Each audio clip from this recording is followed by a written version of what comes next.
அனைவருக்கும் என்னுடைய இனிய வணக்கங்களை தெரிவித்துக் கொள்கின்றேன். அதாவது நாம் மிகுந்த ஒரு மன கஷ்டத்தில் இருக்கும் பொழுது சொல்ல வேண்டிய ஒரு எளிய மந்திரம், நான் கேள்விப்பட்ட ஒரு எளிய மந்திரத்தை இப்பொழுது உங்களுடன் ஷேர் பண்ணுகின்றேன். அதாவது என்னவென்றால், நாம் ஒரு கணக்கு போட ஆண்டவன் 7 கணக்கு போடுவான் அப்படின்னு சொல்லுவாங்க. நம்ம ஒரு கணக்கு போட்டப்ப ஆண்டவன் வந்து 7 கணக்கு போடுவான். அப்போ நம்ம மன கஷ்டத்துக்கு ஆளாவோம், மன வருத்தத்துக்கு ஆளாவோம்.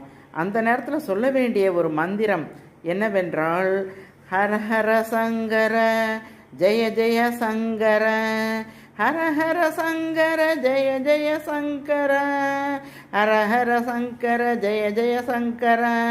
இந்த மந்திரத்தை 108